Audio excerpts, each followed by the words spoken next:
Burton Elementary Number Theory, Chapter 1, Section 1, Problem 1a. We're going to establish this formula by mathematical induction. So we need to know what induction is. This is formally called the first principle of finite induction. You don't need to worry too much about first principle versus second principle versus there's all these forms of induction. This is our standard version of induction where we're going to prove something's true for the number 1. That'll be our first step. We call that the base case.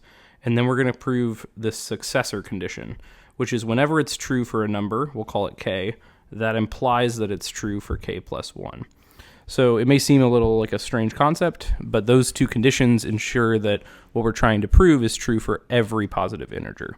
Every integer 1 and any integer that comes after 1, being all positive integers. Best way to look at this, though, is by example. So whenever you do induction, you're going to have a base case. Now, your base case is always going to start with the smallest number you're interested in. So we're trying to prove this equality for all n greater or equal to 1. So our base case is going to be 1, because that's the smallest integer in the range of values that we're trying to prove. So the base case is typically the easiest part. All we do for the base case is take what we're trying to prove and plug in the number 1 into it. So here the left-hand side is the sum of all positive integers up to n. Well, if n equals 1, then we just get 1 for the left-hand side. And on the right-hand side, you just plug in 1 for the little n, and we see that our equality holds. So this completes the base step, base case. This is the first part of our theorem. The integer 1 belongs to this set, where the set is all the numbers in which this equation is true for. Now let's move on to what's called the inductive step. So here, there's some difficulty in how to set it up, and then some difficulty in how to solve it. So let's talk about how to set up the inductive step. The inductive step is going to look similar no matter what you're trying to prove.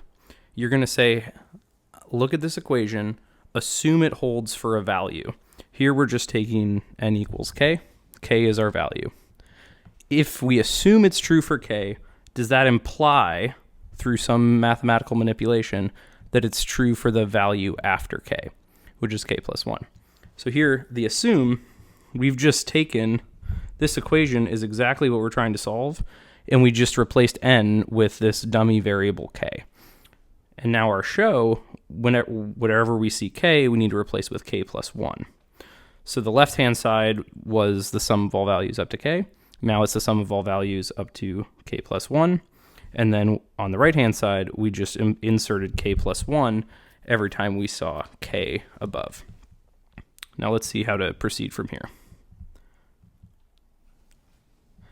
There's no set way on how to solve this moving forward.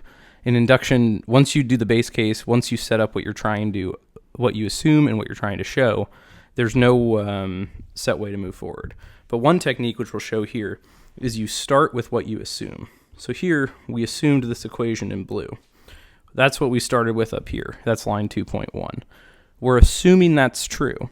And if we can apply equivalent mathematical manipulation on both sides of the equation, just like you do anytime you're trying to solve something, if we can keep manipulating that first equation to make it look like the show, then that's exactly what we've accomplished our goal. Okay.